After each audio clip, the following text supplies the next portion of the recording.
bienvenidos un día más a Con Ánimo de Lucro, ya saben, un programa de información y análisis económico de confianza, un oasis para la economía entendida pues desde el lado correcto de la historia. Aquí defendemos la libertad, la prosperidad, la propiedad privada y también el respeto a la búsqueda de la felicidad. Hoy, además, en esta serie de entrevistas que estamos haciendo para este verano, pues tengo la suerte de tener pues a una de las periodistas en materia económica, de las pioneras en llevar esta materia, que tenemos la suerte de que milita en nuestras filas, en nuestra casa, y yo tengo la inmensa suerte y satisfacción de poderla entrevistar hoy en mi programa. Así que vamos ya con Carmen Tomás. Carmen Tomás, bienvenida con Ánimo de Lucro. Muchísimas gracias. No sé si tengo mucho interés, pero... No, es verdad, es que a mí las entrevistas siempre me han parecido que hay tanta gente interesante por ahí que tiene cosas que decir que no sé. Bueno, pues tú eres una de esas personas que yo me dedico a lo otro. Tú has pese a que tu aspecto no lo aparenta, has vivido muchas y muchas de las de los avatares económicos que han glosado la historia de España en muchos aspectos. Económicos, políticos. Yo te conocí cuando yo te conocí a ti personalmente cuando estaba en marcha la OPA, el asalto a Endesa, que luego escribiste un libro, pero yo recuerdo aquellos días que estabas todavía, mantenías, si yo no recuerdo mal, aquella sección, Tomás y Recarte, en el informativo que tenía Dieter por las noches en Libertad Digital Televisión, y veníais, pues no sé si era 1 o 2 días en semana, veníais Alberto Recarte y tú, y siempre os pasáis por ahí por la redacción, y como yo me encargaba de la cosa económica en el periódico, charlábamos siempre un ratito, y claro, yo que por aquel entonces era un poquito más joven de lo que soy ahora, pues me impresionaba, ¿no? Ver a Carmen Tomás, a alguien a quien yo llevaba mucho tiempo siguiendo, viendo y leyendo, pues allí con nosotros hablando de economía, ¿no? A mí me impresionó mucho.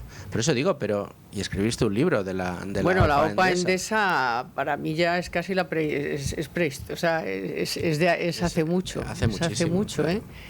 Aunque te parezca a ti poco y tú eras joven y tal, a mí me parece que han pasado tantas cosas en este país después que, por cierto, yo lo relacioné bastante estos últimos tiempos con el asalto a Telefónica. Sí, claro. Era un poco... había cosas que me resultaban conocidas, como sabidas, como vistas. Pero bueno, aquello fue un escandalazo monumental y sí, se merecía un libro y lo escribí. Sí. No, y un librazo además, que yo creo que todavía se puede encontrar. Así que OPA Endesa creo que se titulaba. Sí, El que resiste gana. Estaba agotado, no sé. No sé si se puede Sí, pero encontrar. fíjate que aunque estén agotados los libros, si entras por Amazon siempre hay alguien que lo revende, que lo cambia después de leerlo, y es fácil, o sea, seguramente se encuentre. Luego, mientras estamos hablando, haré una búsqueda, voy abriendo mi ordenador. Fue mucho curro, muchísimo, porque hablé con más de 50 personas de todo tipo, desde Rajoy a yo qué sé, a Guindos, a todo el mundo. Allí ha hablado todo el mundo. Y me costó mucho hacerlo, la verdad. Me costó hasta una úlcera de estómago, pero bueno. Sí. Bueno, pero te quedó un librazo, eso hay que decirlo. Sí. Descubrimos un personaje en aquel momento, Pizarro, que también a muchos nos fascinaba. Nos fascinaba, un hombre con de una integridad espectacular, unos conocimientos sobresalientes y luego una capacidad de liderazgo como pocas veces se ha visto en España, ¿no? Pero sí es verdad que tanto en la operación sobre Endesa como en la anterior que se intentó sobre el BBVA, ese asalto del BBVA que luego denunció Juan Luis Cebrián, se dan un montón de elementos que hoy seguimos viendo, ¿no? La participación necesaria siempre deprisa, en medio, la utilización de las instituciones, como en su día fue la CNMV, para tratar de forzar diferentes situaciones, y en definitiva el intento del poder político, en aquel momento Zapatero, en este momento Sánchez, por hacer y deshacer dentro del espectro financiero, ¿no? Y utilizar los recursos del propio Palacio de la Moncloa, ¿no? Porque todas aquellas operaciones que yo consideré como los 10 negritos, porque fueron solamente BBV y Endesa, fueron también Telefónica, que entonces estaba alerta, se intentó también con Repsol, en fin, se intentó, era una operación muy amplia que quería echar de sus empresas, de las empresas que dirigían, a todos los presidentes que en su momento llegaron a esas empresas estando el poder, en el PP en el poder. O sea, era una operación global. Era una operación global que se dirigió desde el gabinete económico de Palacio de la Moncloa, con por supuesto la aquiescencia y el aplauso de Zapatero, que empezó Sebastián y que luego culminó el que le sustituyó, que bueno, desgraciadamente ha muerto, lo siento, pero se portó, vamos, hizo muchas trapicherías, incluso fue el que ya le dio la puntilla yendo a Roma, a un hotel en Roma, a vender Endesa a los italianos. Sí, después de que llegara E.ON. Bueno, pues después de unas peripecias monumentales, de unas auténticas desvergonzadas conversaciones en la propia Moncloa, con gente allí metida que eran empresarios de otras empresas, como por ejemplo en el caso de Endesa, que era todo se creó, todo partió de la Caixa, que se quería quedar con Endesa, por eso le lanzó la OPA. A través de gas natural, con y todos aquellos, exacto, y todos aquellos pues estuvieron allí conchavaos en Moncloa con todos estos para hacer esta operación. Les falló la de BBV, les falló la de Telefónica y también les falló la de Endesa, porque en cierto modo Pizarro se fue cuando él quiso, cuando la acción llegó a lo que él se propuso que llegara. Pasó de todas las cerdadas que le hicieron, le perseguían, robaron en Endesa. Hay que recordar, le paró un policía en plena calle en el barrio de Salamanca, en Madrid. De todo. Somos el CNI, al presidente de una compañía que estaba siendo Y luego pagada. entraron en la empresa a robar ordenadores, no debían de saber que Pizarro no tiene ordenador. Sí.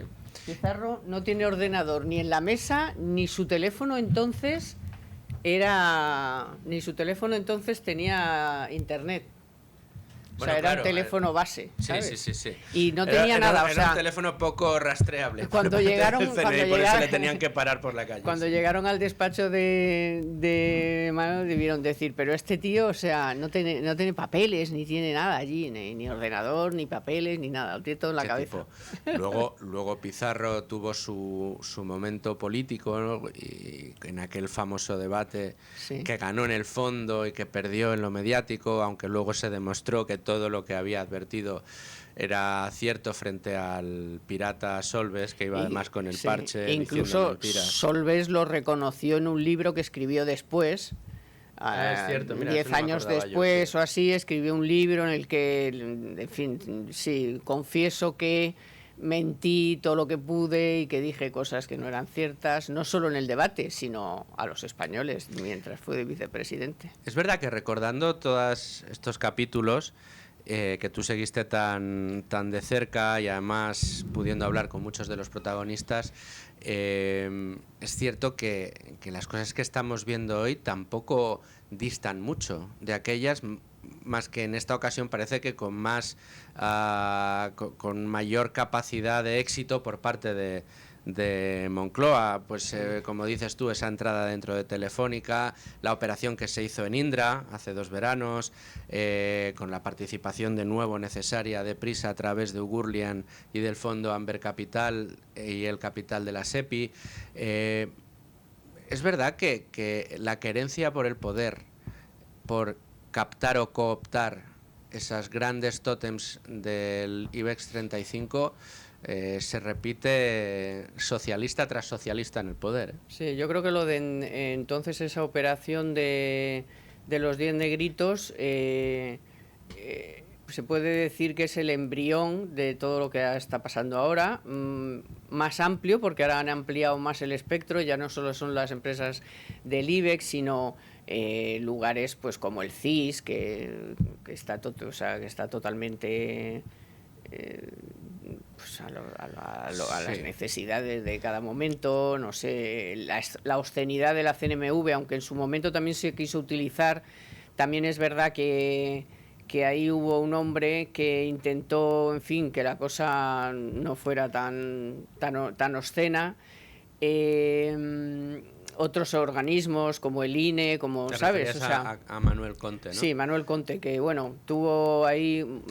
Tuvo sus... A ver, fue elegido por lo que fue elegido. Sí, pero en cierto modo... no quiso ser el tonto útil. Sí, no quiso ser el tonto porque de tonto no tenía un pelo y vio la jugada claramente, ¿no? Y bueno, intentó... Lo que pasa es que estos se iban a por todas. Ahora al vicepresidente, que era Arenillas... Bueno, y que era el marido de una de las ministras en el poder, Cabrera. Se hizo en su casa se mangoneó todo lo que tenía que ver con el BBV. Pero de nuevo, eso era entonces, y ahora en la CNMC, y luego en la CNMV, el señor Bacigalupo, esposo de la ministra Rivera. O sea, las conexiones, las triangulaciones perturbadoras que se denunciaron en su momento siguen estando ahí. Sí, ahora...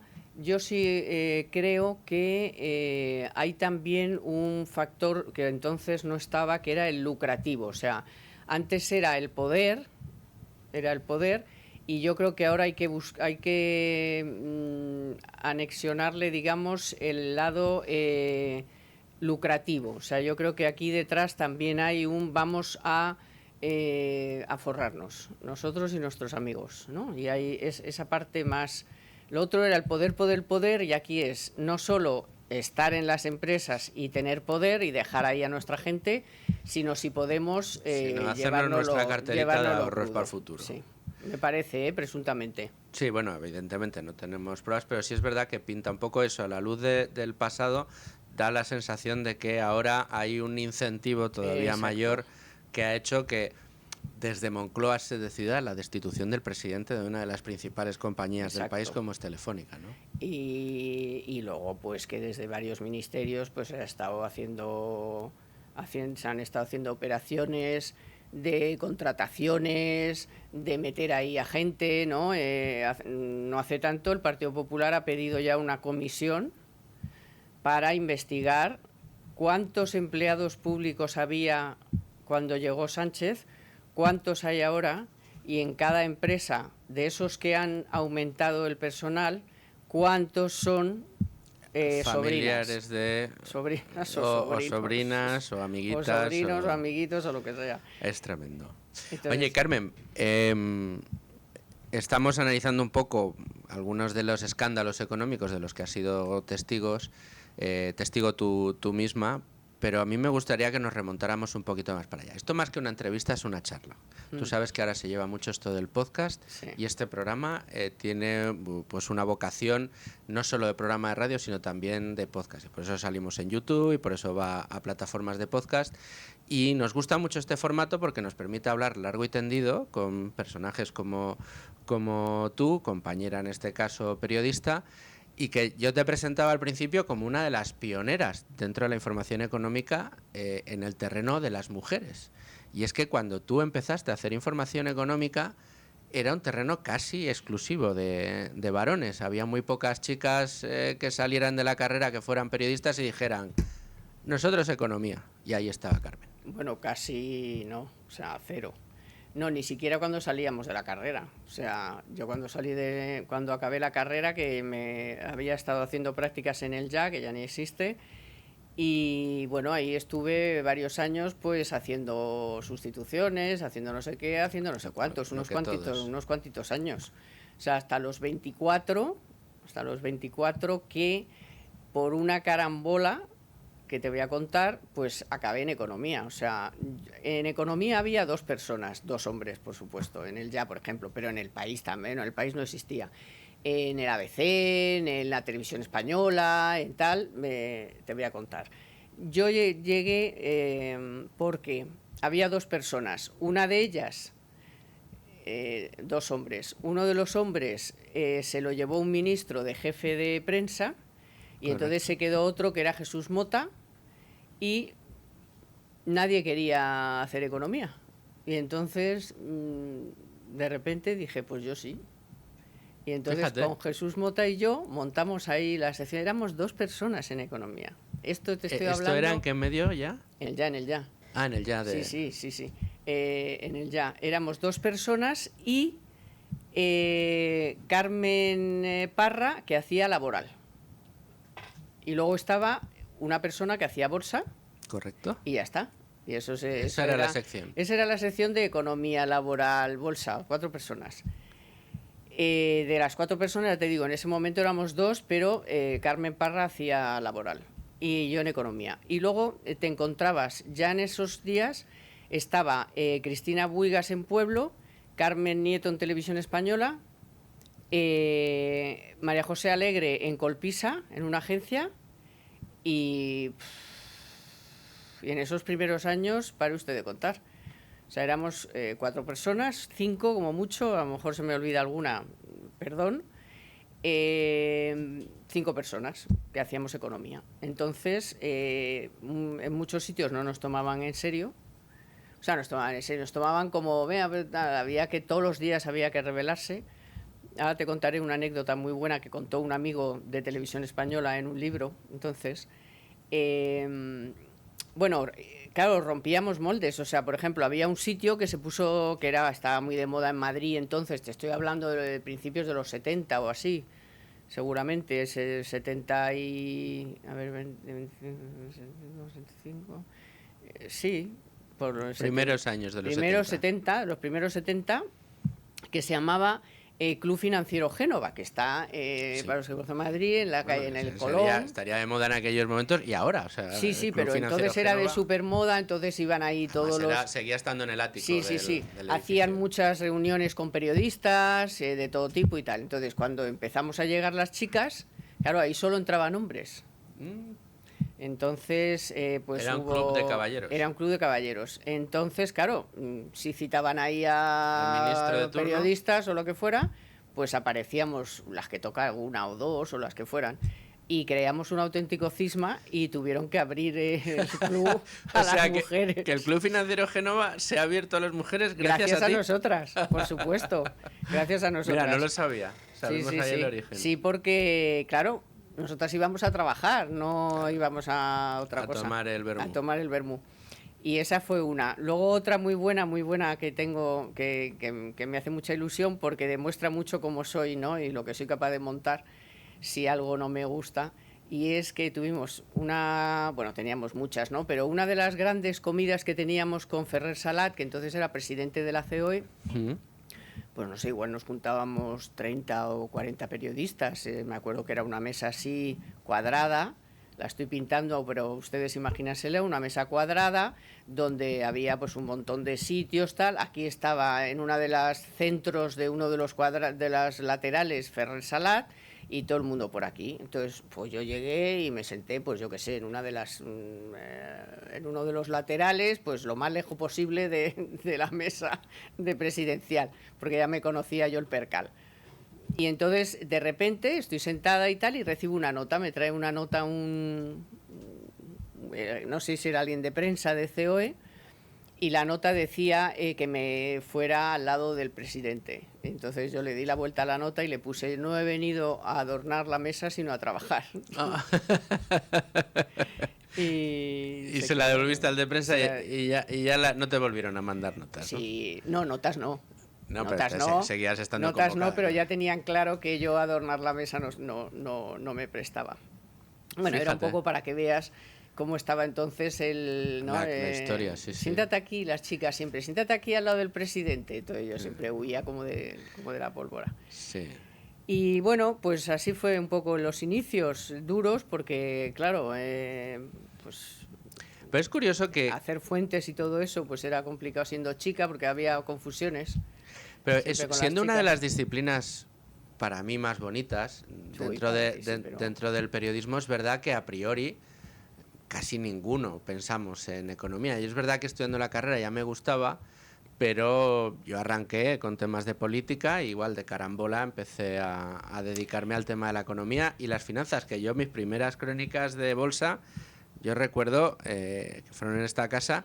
Yo en aquel momento no sabía si el IBEX 35 era un índice o un valor, no tenía ni idea de nada, Carmen. Bueno, es y que empecé entonces... a formarme pero te tengo que contar una cosa, que gusto. entonces la economía no era como ahora, o sea, entonces La economía era sobre todo las empresas, o sea, no se le daba mucha importancia a la macro, ni a los impuestos, ni a todo lo que luego se ha desarrollado. La deuda. No, era mucho empleo. De empresas, bancos, que había entonces muchas movidas de empresas, de bancos, tal, y entonces fue era la eso. Época de Rumasa. Sí, eso, bueno, eso también. Eso también fue luego un poco más tarde, ya cuando estaba el PSOE en el gobierno. Pero en los primeros años ya éramos más en economía, cuando lo de Rumasa, con eso te digo todo. O sea, después esto ya se fue desarrollando, pero al principio era mucho empresas y bancos. Yo me acuerdo que Mota al principio, bueno, yo no tenía ni pajolera idea de que iba todo eso, me llevaba, iba con él a todos los sitios, ¿no? Para ir cogiendo, y siempre me hacía hacer por las preguntas que él no quería hacer o que eran más... No, dice, venga, tú con tu gracia, pregúntale al Urquijo o a otro banco, ¿qué pasa con él? Y del Urquijo, ¿qué me puede contar? Y era que estaban en movidas para fusionarse y cosas así, ¿no? Entonces siempre hacían las preguntas incómodas, porque bueno, pues parecía como que era menos feo. Que les daría menos vergüenza. Era menos feo y tal, o sea, así estaba el parque. Después, pasados ya unos años... ya empezó a haber más información económica, éramos más en las secciones, y sobre todo se creó la Asociación de Periodistas de Información Económica, que fue una cosa muy interesante, no solo porque hacíamos miles de cursos, e incluso hicimos un curso entero con la Complutense, como la carrera en un año, un máster, digamos, en el que aprendimos muchísimo, y luego íbamos al Banco de España a hacer curso, íbamos a muchos sitios. Y en esos años se creó la Asociación de Periodistas de Información Económica, porque básicamente queríamos, primero, que nos consideraran periodistas, no nos consideraran sobrecogedores, porque entonces lo típico era... pues que fueras a la junta de accionistas de un tal y pues te encontraras allí con algo, los regalos de Navidad, todas esas cosas que por supuesto muchos devolvíamos, no era obligatorio devolverlo, pero era una muestra de honestidad, ¿no? Devolver los regalos que te hacían en Navidades, que eran a veces un poquito de más. Entonces, bueno, también el periodismo económico evolucionó de lo que eran pues los señores que iban a la bolsa, ¿no? A, bueno, pues allá una información más amplia, y ya había alguna mujer más, pero todavía no éramos muchas más, pero bueno, ya había más mujeres, ya había más temas, ya se amplió, ya era una sección que empezaba a tener cuerpo en los periódicos, ¿eh? Cosa que, bueno, fíjate, cuando yo dejé el Ya, que me fui al ICO, pues si empezamos siendo 2, pues cuando yo me fui, pues podíamos ser ya 6 u 8. Fíjate. O sea que la cosa había evolucionado bastante, ya te especializabas, ¿no? Ya hacías macro con fiscal, ya había uno que hacía empresas, ya otro que hacía bancos, ya sabes, o sea, ya se empezó a especializar mucho la información económica. Y, hombre, es que abarca muchísimos campos. ¿Y qué te ha traído a ti el especializarte en esa disciplina luego a lo largo de tu carrera? Porque, bueno... Pues todo, le debo todo, porque como primero había poca gente, después era una cosa muy especializada, pues claro, al final resulta que no había mucha gente, o sea, sociedad había mucha gente, política había mucha gente, pero si algún programa o alguna conferencia, algún bolo y no sé qué, necesitaban a alguien que hiciera o sea, que supiera de información económica, pues tenías más posibilidades y se me abrieron muchas puertas. Se me abrió la puerta de Telecinco después. De hecho, también se me abrió la de Televisión Española al principio, en el 82, porque los compañeros que me llamaron para hacer las entrevistas, aunque luego el programa no era de economía, pero eran compañeros míos de economía que hacían economía en Televisión Española. Parada, por ejemplo, Parada, sí, que era un clásico de la información económica, fue el que me llamó para hacer la entrevista para entrar en Televisión Española, la primera vez que he estado en Televisión Española. Entonces, bueno, luego ya pues por supuesto Telecinco, luego por supuesto Federico, y luego ya pues todas las... O sea, no era lo más normal encontrar gente que, bueno, pues que contara la economía a la pata a la llana y que entonces pues te abría puertas. Te abría puertas sobre todo porque hacías fácil lo difícil, ¿no? O sea, y porque a nadie le gustaba mucho, o sea, la economía no era precisamente lo que todos los chavales cuando llegaban a las redacciones querían hacer. No era ni es todavía hoy. O sea, todavía hoy sigue siendo una como... parte de especialización a la que mucha gente renuncia ¿por qué renuncia? Porque requiere un esfuerzo adicional de conocimiento, además en muchas disciplinas, como tú dices. Y continuamente. No es ya la especialización es total, ya dentro de las empresas pues hay quien se dedica a las energéticas, quien se dedica a los distribuidores, quien se dedica a la banca, a las industriales, quien se dedica a la bolsa, o sea, quiere decir, el nivel de especialización es amplísimo. Fíjate que no había ni periódicos económicos, o sea, claro. Las páginas de economía cuando yo empecé pues era una o dos, claro. O sea, una o dos, y porque estaba la bolsa. Luego ya, fíjate, luego ya nacieron varios periódicos económicos, pero no había un periódico económico. Es verdad que sí que había alguna revista, Cambio 16 y tal, que sí que dedicaban algún interés a la economía, pero no era el tema, no era un tema, o sea, era como la bolsa, o sea, la economía era la bolsa. Correcto. ¿Y qué te iba a decir, Carmen? ¿Y siempre desde una óptica más cercana al liberalismo que al estatismo, al socialismo, o has ido evolucionando? Bueno, yo he ido evolucionando. Yo al principio, a pesar de trabajar en el ya, pero también por ese espíritu de, ¿cómo te diría yo? Revoltoso, pero heredera del cristianismo, o sea, de estar con la gente que más lo necesita, o sea, no a lo tonto como ahora que dices esta gente de Podemos o del socialismo, dicen estar con la gente que más lo necesita, pero luego es mentira. O sea, lo mío era de verdad, o sea, yo sentía que pues frente a una empresa que trataba mal a sus empleados o que quería echarlos, yo siempre me ponía del lado de, ¿no? De hecho, coqueteé un poco con los sindicatos en el sentido de ofrecerme a, por ejemplo, pues yo qué sé, cuando vinieron los de Sintel, hicieron un campamento a Solchaga en la plaza de Cuzco, pues yo fui una vez y les pegué ahí un sermón.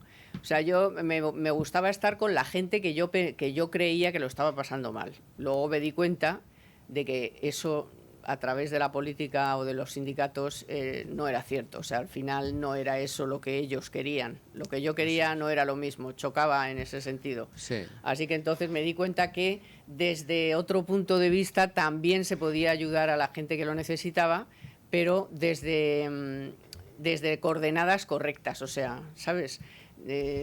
Pues lo que te das cuenta ahora de que, por ejemplo, vamos a ver que subir el salario mínimo interprofesional no es una panacea, es incluso perjudicial. Sí, es contraproducente. Exacto, entonces cosas que antes podías pensar, oye, pues que suban los salarios es estupendo, ¿no? Suban los salarios, venga y tal y cual, pero entonces sin ver la otra parte, que es la de, bueno, será si la empresa puede, si los costes tal, si los impuestos no sé qué. Entonces yo no veía todo eso en conjunto, ¿no?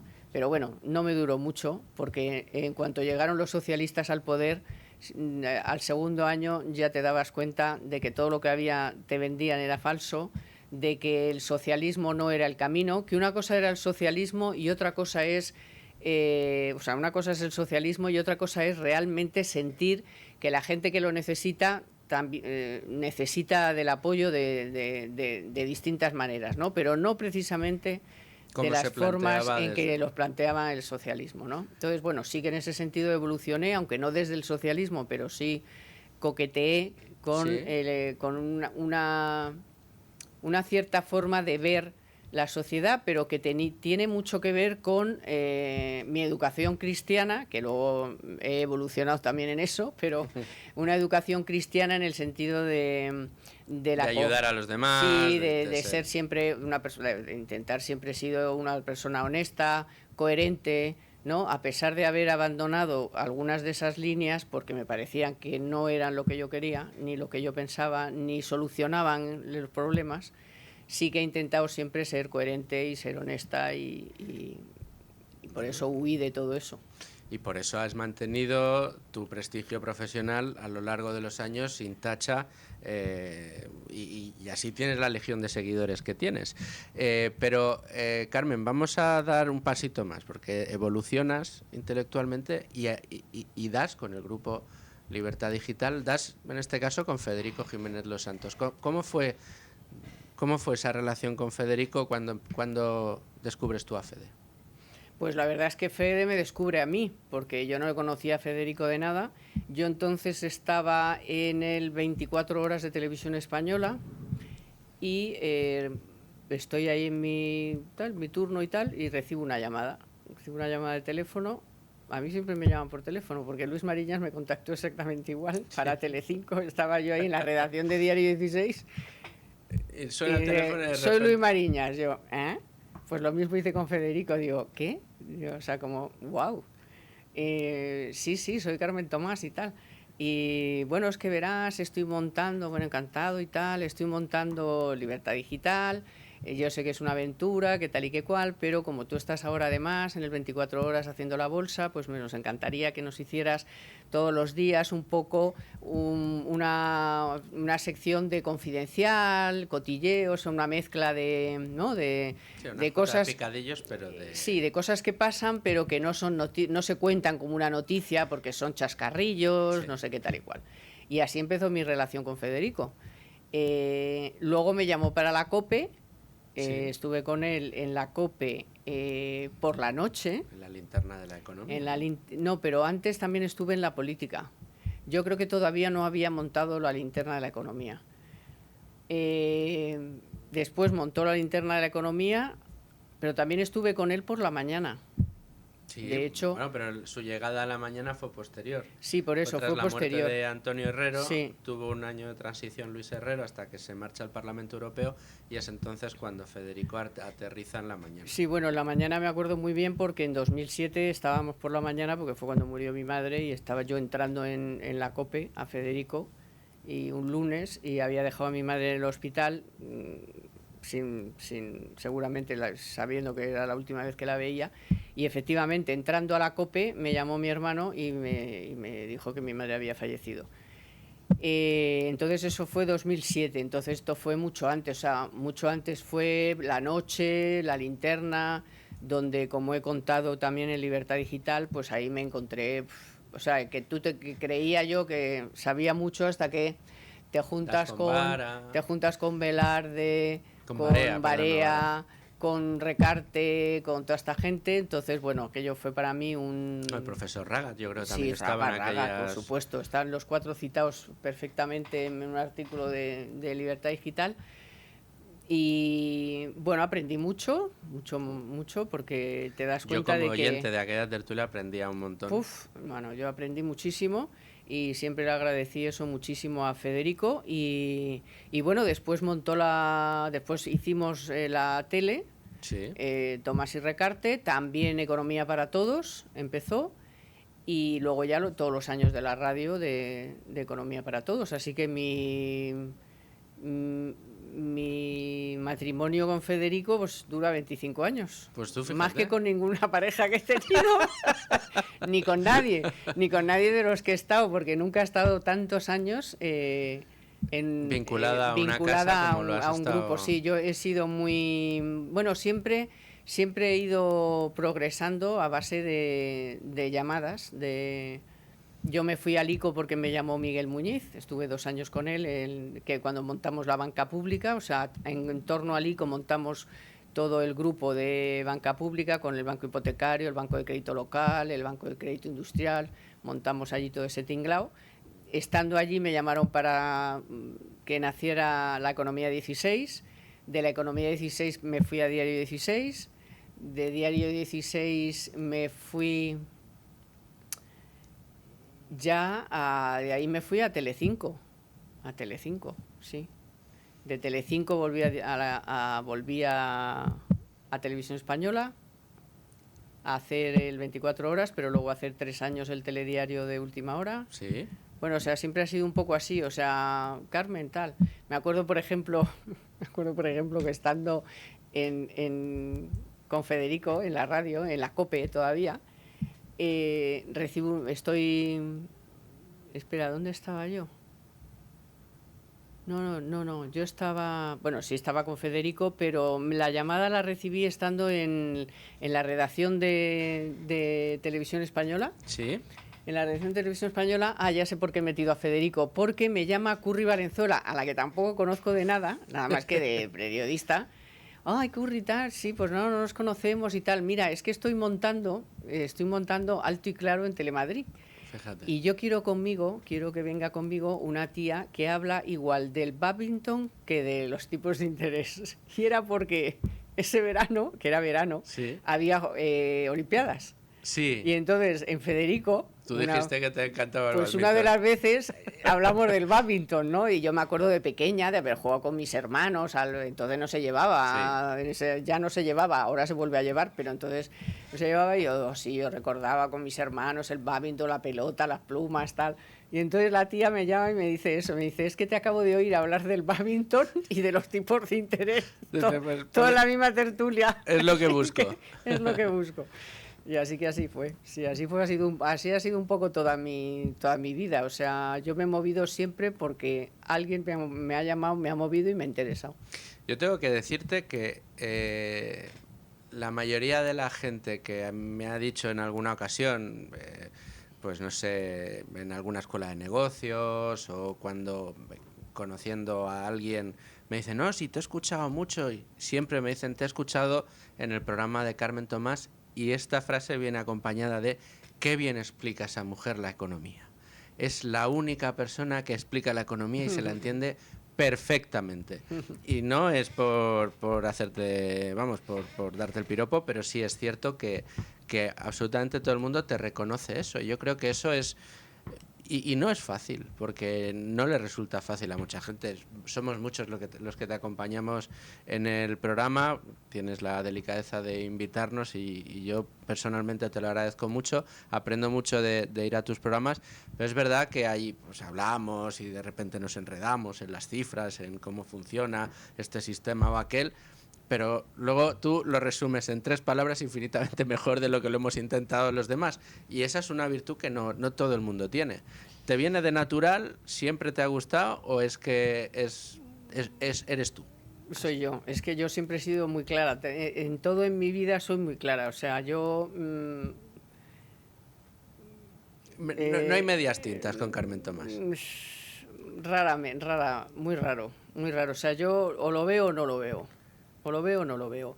O sea, si lo puedes aclarar, ¿para qué lo vas a enredar? ¿Sabes? A veces me ha traído algún disgusto ser tan directa y tan clara, pero yo creo que a mí es lo que me sale y creo que a lo largo de la vida me ha funcionado. O sea, me ha funcionado ser muy esquemática, muy clara, yo siempre estoy con papel y lápiz, o sea... Yo creo que esto es un deje muy de periodistas, ¿no? A mí muchas veces cuando entro con Federico por las mañanas, si no llevo el boli, que en todas las americanas tengo 1 o 2 bolis siempre, además estos Bics, que mi mujer o mi padre me dice, ¿por qué llevas ese boli? Cógete un boli más bonito, tal, y es que son los mejores. No fallan nunca. Pero necesito el boli y el papel para pensar, para estoy más tranquilo. Pues yo siempre en mi vida, siempre es sí o no, o sea, me conviene, no me conviene, pros y contras. Y yo creo que me ha funcionado bastante bien. No he tenido grandes enemigos, los enemigos han querido ser ellos. Creo que en todos mis trabajos he dejado amigos, siempre he dejado la puerta abierta, me llevo bien con casi todo el mundo, no me gusta hacer daño a nadie, ni siquiera a mis enemigos, ¿sabes? O sea, no me compensa. O sea, al final dices, a ver, te ha hecho mucho daño, porque a mí me han intentado hacer mucho daño. O sea, esto te puedes imaginar, los envidias... Sí, las envidias, y en los sitios en los que has estado, o sea, las envidias son dirigiendo el informativo de Televisión Española, en Telecinco. En Televisión Española ni te cuento las envidias que se generan, En los periódicos también, por ejemplo, me acuerdo en Diario 16, no voy a dar el nombre, pero yo en Diario 16, que hacía macro y impuestos y tal, y tenía muchas portadas y tenía muy buena información, pues cuando me llamó Mariñas para hacer el Entre Hoy y Mañana, la sección de economía, pues en el periódico, el director del periódico, creo yo, pues con su criterio, pensó, oye, pues vamos a explotar un poco más a Carmen Tomás, ya que se está haciendo famosa. Sí. Y entonces me dio el fin de semana una columna con mi foto. Y entonces el que era entonces jefe de economía, que no voy a decir quién es, porque me da igual exactamente, lo tiene que superar él, pues me quitaba la firma de mis informaciones, ¿sabes? Del día a día. Me quitaba la firma, me puteaba, me quitaba de portada, en fin. Vamos, que no encajó bien. Sí, entonces hay que decir que todas esas cosas pues te las puedes tomar de muchas maneras. Te las puedes tomar y ahora te vas a enterar. Exacto, y entonces te amargas, o, a ver, pros y contras.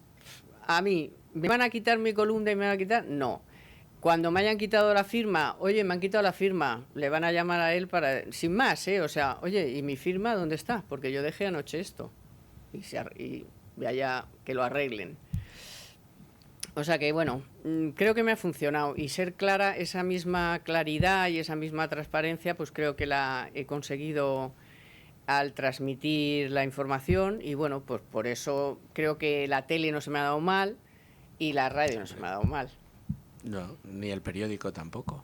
Bueno. Y tus columnas siempre son... No, es que además tienes muchas... Explicas y luego das información que no se tiene, que otros no tienen. O sea que lo tienes... Y con las columnas hago lo mismo, hago 1, 2 y 3 y ya, punto. O sea, si lo que no hayas contado, yo siempre digo... En los 2 primeros párrafos. Lo que no he contado en estos 3 párrafos ya es paja.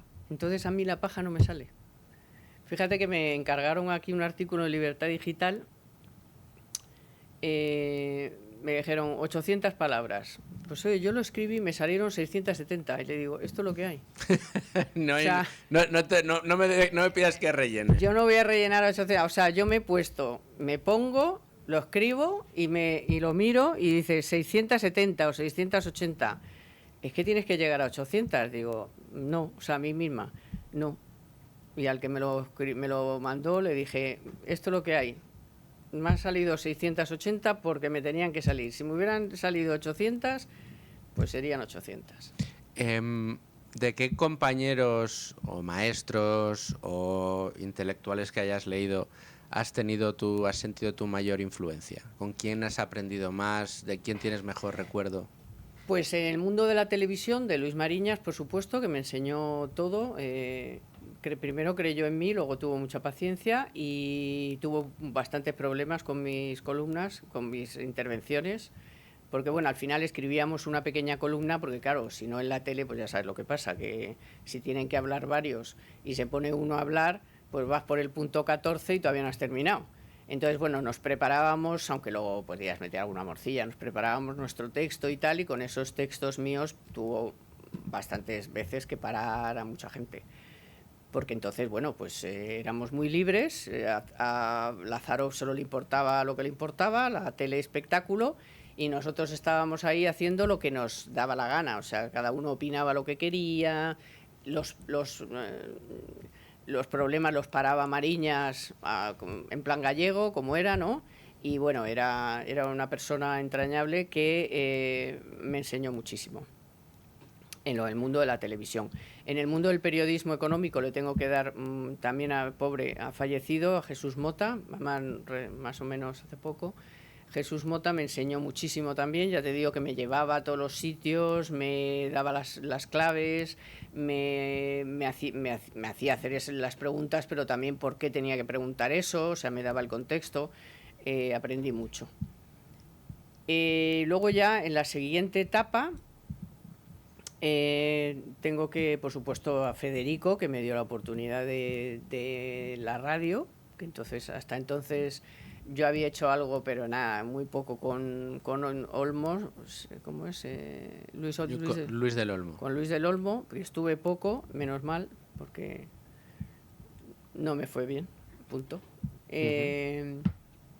Y sin embargo con Federico pues me fue muy bien, porque también me consideró mucho desde el principio, y ahí aprendías. Entonces, que claro, es que este grupo... Con este grupo hemos aprendido mucho. Es que ha tenido los mejores, daba igual de economía que de historia, que de tal, o sea, el propio Federico te enseñaba todos los días cosas, y sigues aprendiendo, o sea, aquí no paras nunca, o sea, aquí te puedes oír a ti, puedes oír a Domingo, puedes oír a Rayo, a Llamas, a Carlos Cuesta, a Dieter, o sea, todos tienen algo que aportar, Portero, si es o sea, no te puedes perder ningún programa de esta casa, porque en todos, ¿no? Herrero con su bagaje, que siempre se hace el tonto, pero no tiene un pelo de tonto, y sabe más que ninguno de todos nosotros, aunque en su modestia dice que no sabe nada, pero siempre aprendes también con él, porque ha estado en sitios importantes y con gente, en fin, rodeado de masa crítica, y aprendes también mucho, en fin, y con muchos colaboradores que vienen, y que también, pues, lógicamente, todo eso pues es enriquecimiento. Y yo creo que esas son las bases de por donde he pasado, por donde he aprendido más. En este programa, Carmen, con ánimo de lucro, yo creo que el título ya es indicativo un poco de las intenciones que tenemos, y en la entradilla que hago siempre del programa pues hablo de las ideas de la libertad, hablo de la economía entendida desde el lado correcto de la historia. Aquí siempre hemos defendido pues la libertad individual, las libertades en general. Nos gusta la libertad, que es como se llama este grupo, ¿no? Libertad digital. Tú, que has sido testigo de la evolución de la economía en este país, del periodismo, de la política, ¿dirías que las libertades han ido siempre en aumento, empezaron a crecer y han decrecido? ¿En qué momento nos encontramos? Pues en un momento penoso para la libertad de prensa y para la libertad en general, porque ya no es solo la libertad de prensa. Normalmente si no hay libertad de prensa, difícilmente la gente tiene otras libertades, ¿no? Porque si ya directamente la información está sesgada, pues la gente no tiene toda la información para poder tomar sus decisiones, ¿no? Eso me parece evidente.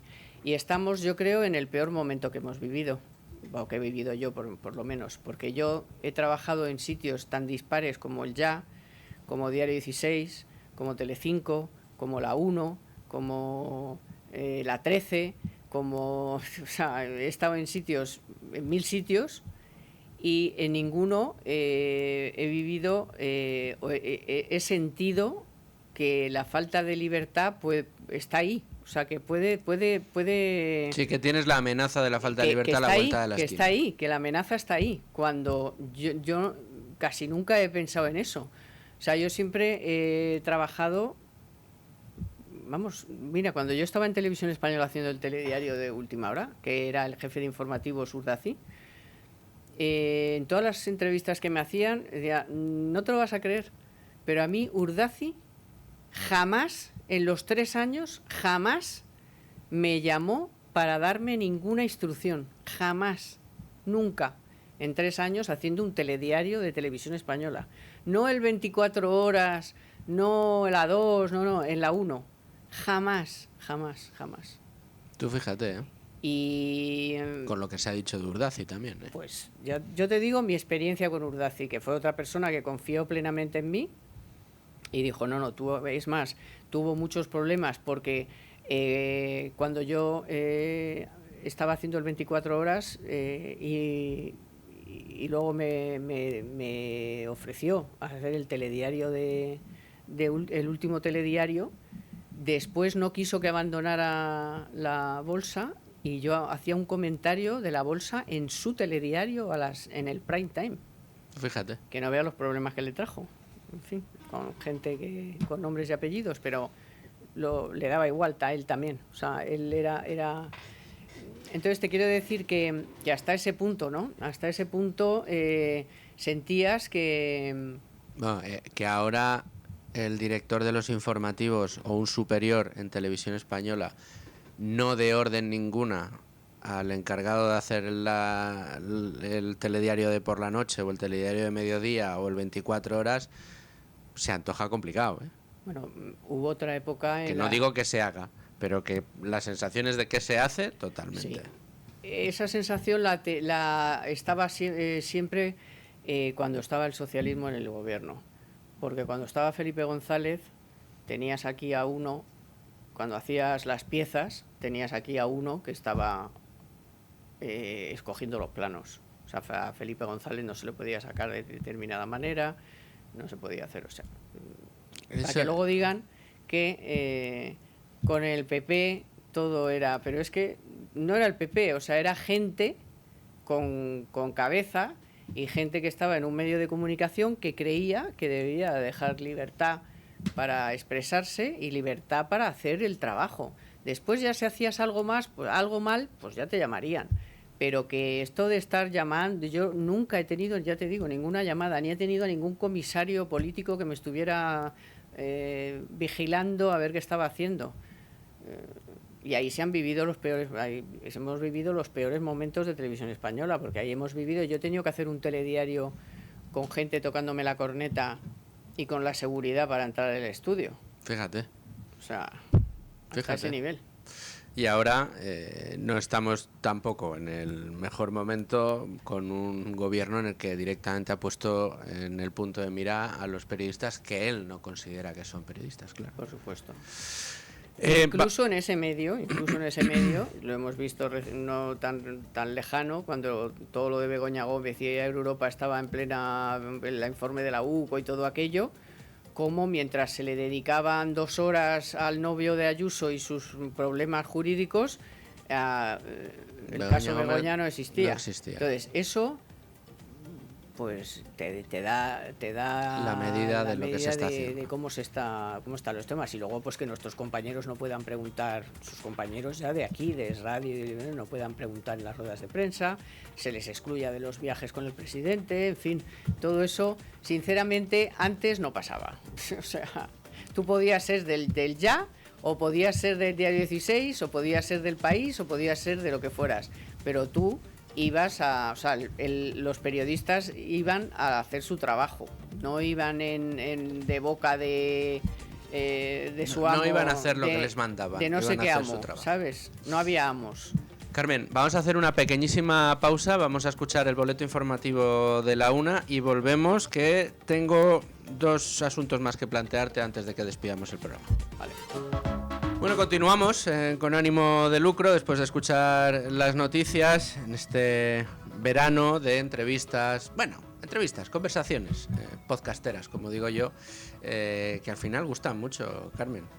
Mira que todos los días aquí hacemos actualidad y contamos las cosas que están pasando, repasamos y cebamos convenientemente economía para todos y el resto de programas económicos de la casa, pero a mí es que esto de vez en cuando echar un ratito, una charla aquí con gente a la que admiro y de la que aprendo mucho, yo creo que está funcionando muy bien y a los oyentes les gusta y lo agradecen. Conocer a la gente que oyen es agradable. Hombre, desde luego.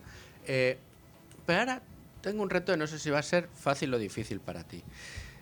Yo querría que nos hablaras, por un lado, de los mayores escándalos en el plano económico de los que tú has sido testigo o las barrabasadas que tú has visto a lo largo de tus años de profesión en materia económica.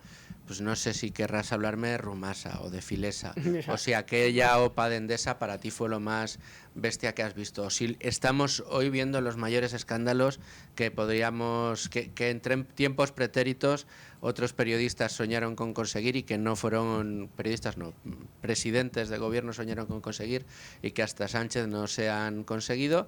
Y luego, por otro lado, quiero que nos hables un poco de cómo ves tú algunos desafíos a futuro que tenemos, como son la inteligencia artificial o cómo tenemos por delante pues retos pues con todo lo que ha planteado Donald Trump, etcétera, etcétera, etcétera. Pero lo primero, quiero que nos digas un poco cuáles han sido los momentos así de la historia reciente de España que en el plano económico a ti más, los escándalos que más te han llamado la atención. Bueno, ha habido tantos escándalos desde los 80, por ejemplo, que efectivamente ya... ¿Había más escándalos en democracia o en los que había de los que había antes? ¿Sabes lo que pasa? Que es que antes, bueno, yo tampoco viví mucho el franquismo desde el periodismo ya. O sea... No, tú viviste los 2-3 últimos años, me sí, imagino. Y alguno en la facultad, ¿no? Pero bueno, entonces, bueno, sí que los hubo también, ¿no? Aquel famoso de ahora no me acuerdo del nombre, bueno, me acordaré. Pero bueno, en la democracia, ¿no? Porque sí. En las dictaduras pues ya se sabe que... Los escándalos son sotoboche. Sí. Sotoboche, pero mucha gente se forraría y robaban y tal igual. Con aquello de los pisos, fue una cosa que pasó con unos pisos o no sé qué fuera. Realmente el primer escándalo que monta el socialismo, la de Rumasa. Rumasa es verdad que era un escándalo en sí mismo, la propia Rumasa, cómo estaba creado todo aquel tinglao, porque era un tinglao lo que tenía montado este hombre, Ruiz Mateos, pero claro, una cosa es que quieras acabar con el tinglao y montes la de San Quintín, y no te digo ya la vuelta al sector privado de Rumasa, que eso fue otro escandalazo. O sea, quisieron parar un escándalo que a mí me parecía que era un escándalo, como tenía montado todo el entramado Ruiz Mateos, pero claro, la forma en la que se hizo con nocturnidad, con alevosía, sin tener todos los datos. Después me recordó a la sentencia de los Urquijo, solo o en compañía de otros, ¿no? Bueno, pues el decreto era esta empresa y no sabemos cuántas más. O sea, se hizo una expropiación de un grupo que ni siquiera todavía se conocía todo el entramado que tenía. Y luego se hizo una reconversión de todo aquello que se quedó en lo público para que se volviera a lo privado, y entonces ya aquí vino el amiguismo, el de tirar los precios, se les regaló a los amigos, a los cisneros, a estos, a los otros, tal. Bueno. Todo el mundo más o menos conoce el caso, pero fue como un poco... Aprovecharon que había dudas sobre el entramado financiero, dijeron, esto nos lo vamos a llevar y lo vamos a repartir. Luego es verdad que vivimos con mucha pasión también todo lo que tuvo que ver con Mario Conde y Banesto. Ah, claro. Sí, Mario Conde y Banesto fue todos los que... Bueno, es que entonces... ¿Fue el primer gran empresario famoso, mediático que conocimos o no? Pues yo sí que les recuerdo un poco como... Bueno, es que en vuestra... Había un aura, una cuando figura. Vosotros cuando se pasó todo esto, a la gente joven al principio le encandiló mucho, ¿no? Era el tipo joven, que sabía tal, que sabía... Sí, pero no venía de la beauty exactamente, él vendía que se había hecho un poco a sí mismo... Luego le ensalzaron muchísimo. Yo tengo a bien, y él lo sabe, y por eso alguna vez escribió de mí en un libro despectivamente. Yo nunca me lo creí. Yo creo que fui de las pocas periodistas que no escribió ni una línea glosando las virtudes de Mario Conde. Después me alegré cuando le metieron en la cárcel, y él lo sabe y lo escribió, y hemos tenido una relación un poco rara. Pero bueno, ese fue otro caso tremendo. Y después ya la corrupción generalizada de la era González, del final de la era González, generalizada total, o sea, no quedó en pie nada. Esa fue una época dura, porque es que no vais a dejar a nada quieto, o sea, la Guardia Civil, el BOE, la Cruz Roja, todo el desastre del 92, que todo coincidió un poco, se despendoló todo. Fue la época de la Expo de Sevilla. La Expo de Sevilla, los Juegos Olímpicos. O sea, cuando acabaron los fastos, ¿no? Que se dijo entonces, se acabaron los fastos y se vio toda la pobredumbre, ¿no? Pues eso fue lo que pasó. Y luego, por supuesto, Endesa, pero antes Prisa. Ojo, el escándalo de Prisa con el juez, nuestro amigo, pero lo que le hicieron a nuestro amigo Aliaño. Sí. Aliaño. Con todas las acciones, lo de Sogecable y todo eso, esto igual a la gente no fue tan, digamos, tan mediático, pero no mediático de los medios, sino mediático, o O sea, ahora... No fue tan mainstream, como dicen ahora, ¿no? No fue tan vox populi todo lo que pasó. Pero fue de las cosas más... salvajes que se han hecho con una persona por un negocio. O sea, porque, claro, el juez Liaño se dio cuenta de lo que estaban haciendo con el dinero cuando devolvía las plataformas de Sogecable.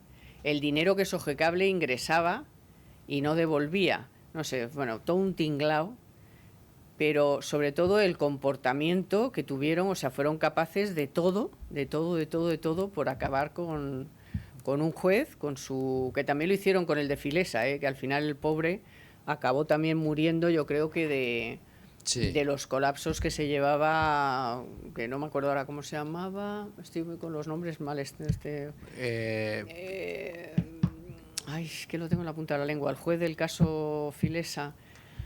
Pues creo que no es el que luego estuvo en silla de ruedas, no, ese fue otro escándalo de los fiscales rebeldes. Las modernidades hacen que esto lo podamos ver ahora mismo. Ay, es que lo tengo, pero ahora mismo no me acuerdo. Marino Barbero. Exacto, Marino Barbero, que fue otro al que defenestraron, apedrearon y tal. Luego ya más recientemente vinieron el caso de los ERE. Bueno, otro escándalo, claro, brutal, monumental, que todavía no ha terminado, porque todavía hay 20 y no sé cuántas causas colgando de los ERE. El caso de los ERE y el caso de los Pujol, ¿no? Bueno, los Pujol, que era un escándalo, pero nunca pasó a más. O sea, se van a ir muriendo y van cayendo las célebre entrevista las causas del padre de los Pujol diciendo ¿qué es esto de la UDEF? ¿No? ¿Qué coño es esto de la UDEF? ¿Qué coño es la UDEF?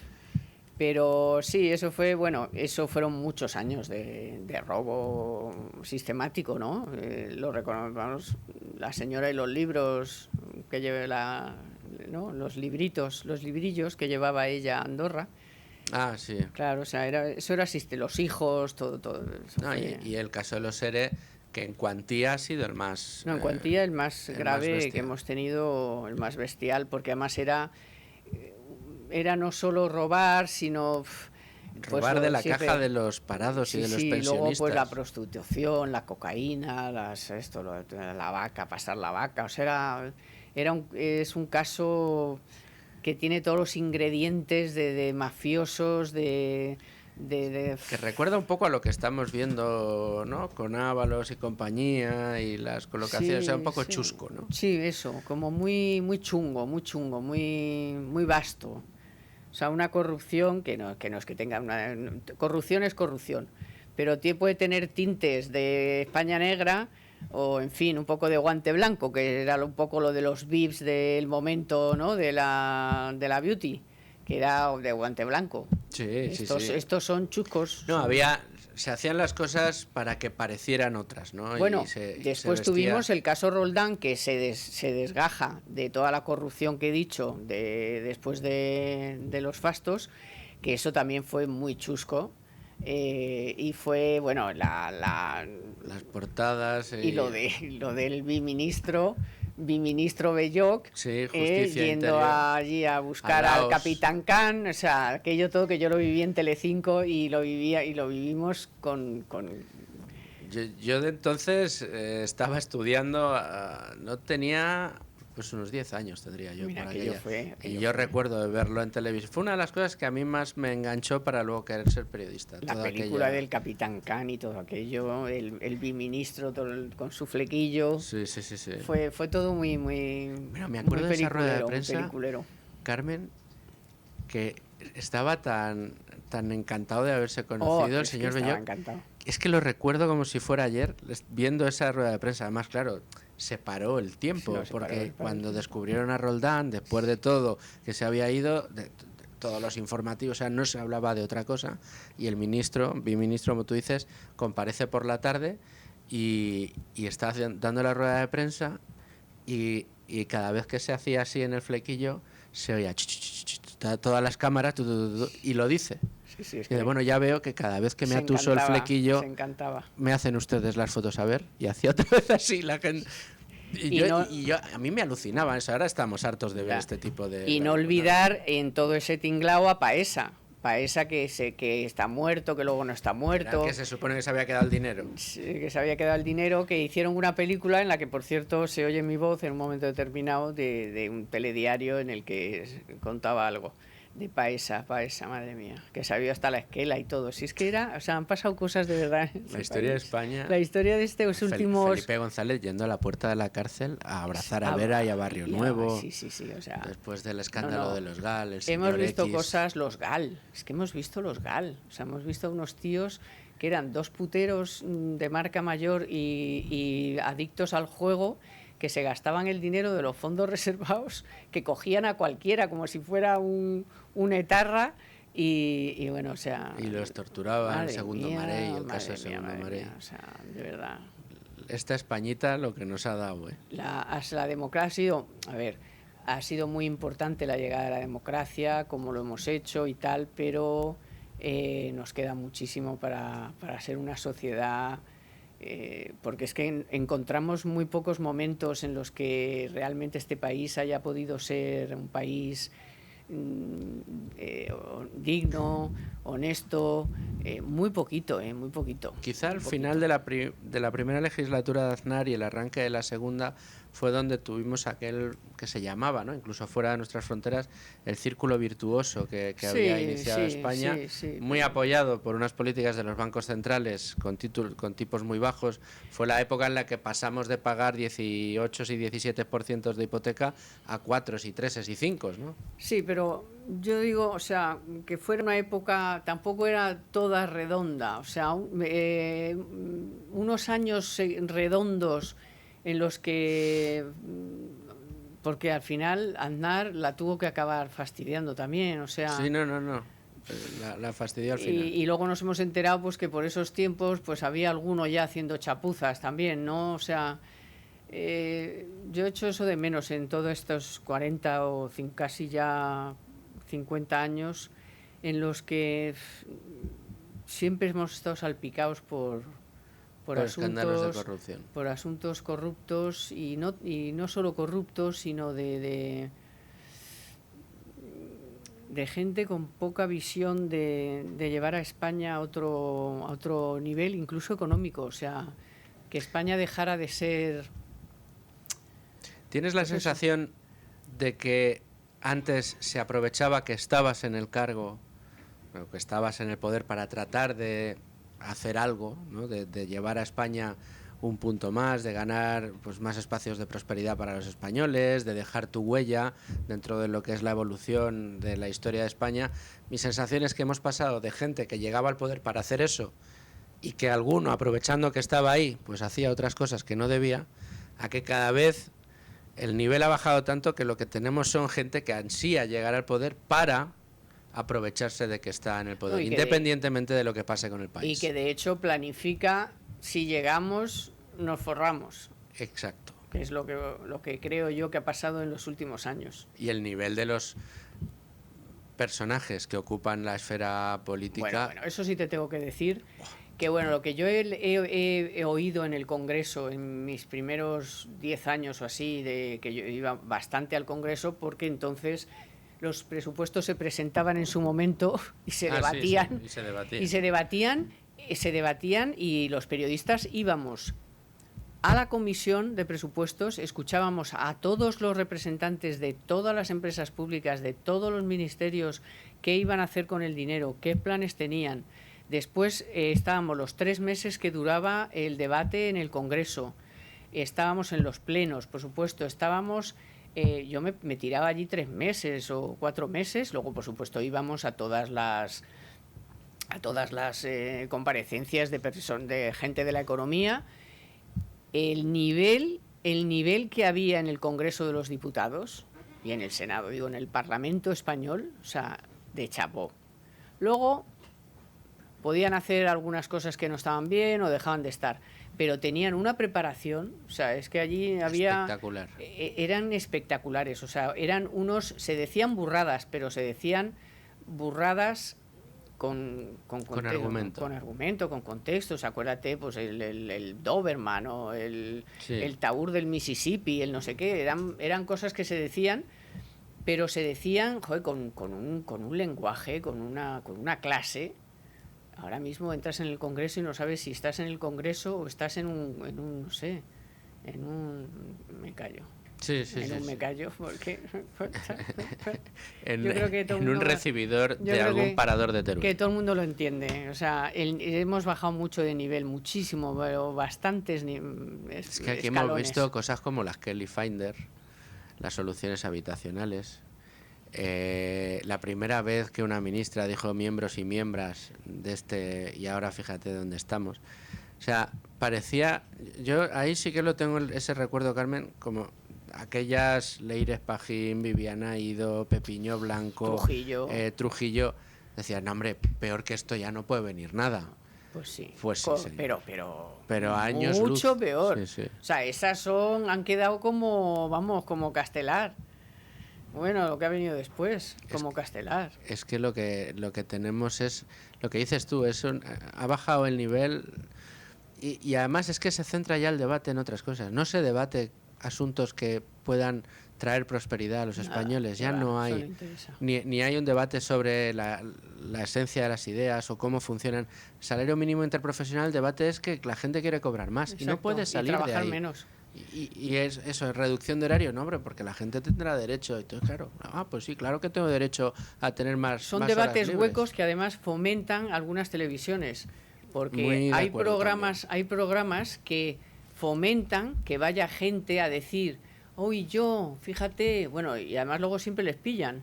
Porque a veces la misma señora vale para decir que hoy no me llega para la hipoteca y qué malos son los tal, como a los 3 días está diciendo que está alquilada y que no tiene tal, o que tiene una madre que no le dan la no sé qué. O sea, y han creado el derecho a la vivienda como algo que puedes dejar de pagar porque tienes derecho a una vivienda. Han creado al sindicato de inquilinos, han creado al sindicato de las antidesahucios. O sea, hay televisiones que se dedican a fomentar que la gente se crea que solo por el hecho de ser joven o estar ahí o ser mayor, pues tiene derecho a decir que, oiga, es que a mí mi pensión es, pero ¿usted cuántos años ha cotizado? Ah, no, yo es que, claro, coticé nada más que 2 años. Entonces, señor, o sea, a usted no le han explicado que gracias al sistema encima, a usted, aunque haya solo cotizado unos años determinados, tiene derecho a algo, porque podría no tener derecho a nada. O sea, en vez de explicarle eso, le jalean diciendo, es que no hay derecho, no tengo pensión. Otros se la están quitando. Esa es otro de los... Entonces, también hay medios de comunicación que ahora están haciendo más daño en ese sentido, en el sentido de fomentar todo lo que es el que te regalen las cosas, la subvención, el derecho a todo. O sea, tienes derecho a todo, no tienes deberes. Normalmente tu deber es trabajar menos porque la vida, incluso fomentado desde el gobierno, hay personajes en el gobierno que fomentan que la gente necesita vivir también, en vez de, o sea, no tanto trabajar, hay que vivir porque el tiempo libre y la conciliación, sí, todo eso está muy bien. Pero ¿qué te has encontrado ahora? Con que la gente tiene que firmar contratos de 4 horas porque si no, no tiene trabajo. Es tremendo las cosas que hemos vivido. Bueno, nos queda muy poquito tiempo, Carmen, y yo quiero que me hables un poco de esos grandes desafíos, de esas que amenazan con transformar el mundo tal y como lo conocemos, especialmente la economía, sobre todo la inteligencia artificial, ¿no? ¿O no crees que vaya a cambiarlo tanto? Bueno, en principio nos da miedo como todo, ¿no? En principio siempre se puede mal utilizar, tiene mal uso o no, pero yo creo que a la larga todos lo hemos ido viendo. O sea, al principio Internet nos daba muchísimo miedo. O sea, Internet, ¿cómo vas a mandarle a alguien? ¿Cómo vas a entrar ahí? ¿Cómo vas a poner una tarjeta de crédito? ¿Cómo vas a comprar? Web? ¿Cómo vas a comprar? Yo ahí mi tarjeta de crédito, yo estuve mucho tiempo sin comprar porque yo decía, mi tarjeta de crédito yo no se la voy a dar a nadie. De hecho, me lo has dicho más de una vez. No se la voy a mi marido, se la voy a dar a que no conozco de quién ni quién es. Entonces yo creo que como todo, como pasó con Dolly, la oveja, como pasó con tantos avances tecnológicos, médicos, biomédicos, biotécnicos, yo creo que hay que darle hay que darle espacio. Poner puertas al campo es inútil, ya se ha comprobado. Y bueno, desear que, bueno, pues que se derive beneficios que pueden ser incalculables para nuestra vida en general. Así que hay que darle espacio. Espacio es el que te he querido dar en este programa. Muchas gracias. Espacio es el que he disfrutado dándotelo en este programa y espero que no sea el último. Es decir, espero que poder seguir invitándote periódicamente a entrevistas largas o más cortas, o a comentar noticias de actualidad, o simplemente a hablar de economía para todos. Es un programón que no se pueden perder ustedes aquí en Es Radio, y me resta, Carmen, darte las gracias. Bueno, las gracias te las doy yo a ti. Lo he pasado fenomenal. Empezaste con reservas. Porque a mí que no me gusta hablar mucho de mí, pero ni de mí ni de nada. Es que siento que no